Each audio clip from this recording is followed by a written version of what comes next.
Bago ang demolisyon, sana meron daw munang relokasyon. Yan ang panawagan ng ilang residente sa isang compound sa Las Piñas City na nakatakda ng gibain.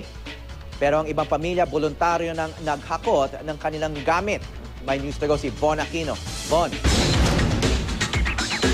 Yes, Hawi, kasalukuyan na nga ginigiba itong mga bahay ng demolition team dito sa Barangay Almanza 1 sa Las Piñas City. At kanina nga ipanandali ang nagkaroon ng tensyon dito nang magkaroon ng pambabato mula sa panig ng ilang residente doon sa mga demolition teams.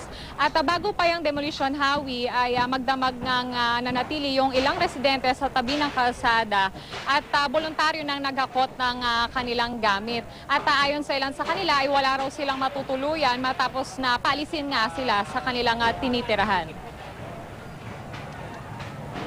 Hindi pa man dumarating ang mga demolition teams, kanya-kanya ng hakot ng gamit ang mga residente palabas ng Factor Compound sa Barangay Almanza 1, Las Piñas City. Tulad ng pamilya ni Aling Victoria Punzala na madaling araw pa lang, nasa tabi na ng kalsada dala ang mga hinakot na gamit. Hindi kami makalis kasi wala kami mauwian eh. Wala kami matitirahan. Kaya kailangan namin maghanap ng bahay.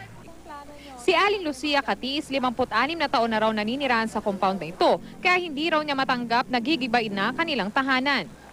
Ang ilang residente naman nananawagan para sa pansamantalang pagpapatigil sa demolisyon. Sana raw magkaroon muna ng relokasyon. Huwag na muna ituloy para magkaroon kami. May sakit pa ako. Hindi naman nila pinakinggan kung inalang tagal ng taong ka dito. Hintayin nyo mga tao makapaghanda. Hindi ho kami hayop. Madaling araw din ang magsagawa ng clearing operation sa mga pulis kung saan kinumpiska nila ang mga batong ito na maaari raw gamitin ng mga residente sa pagpalag nila sa demolisyon. Sinicheck natin yung mga tao sa loob, baka mayroon silang mga preparasyon laban sa mga demolition team sa mga kapulisan natin. At para na rin maiwasan yung mas malaki pang kaguluhan mamaya. Ayon sa mga pulis, tinatayang nasa kabuuang 800 pamilya ang naninirahan dito sa Factor Compound na apektado ng demolisyon. Hawi, matapos ang sandaling tensyon kanina nang magkaroon ng pambabato dito nga sa mga panig ng mga residente, ay medyo payapa naman na ngayon ang isinasagawang demolisyon. At sa kabila niyan ay nakakalat naman itong mga pulis sa paligid at pati na rin yung mga iba pang security force dito nga sa paligid ng Barangay Almanza 1 dito sa Las Piñas City. Hawi?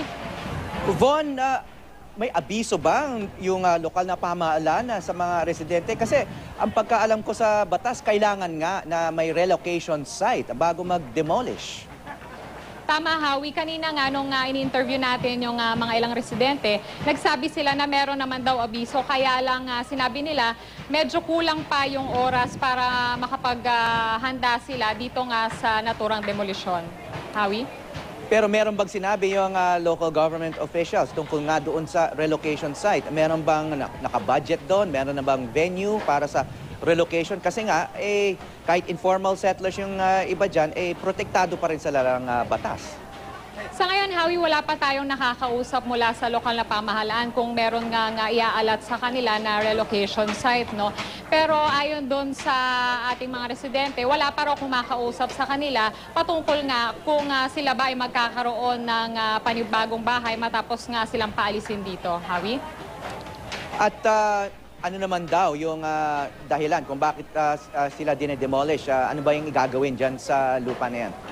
Sa ngayon, Hawi, wala pa tayong impormasyon kung ano yung itatayo dito matapos nga i-demolish yung mga bahay, no? Pero ang napag-alaman natin ay private property itong lupa na kinatitirikan ng mga bahay ng mga residente. Kaya naman ngayon ay i-demolish na sila. Hawi? Okay, maraming salamat. Von Aquino.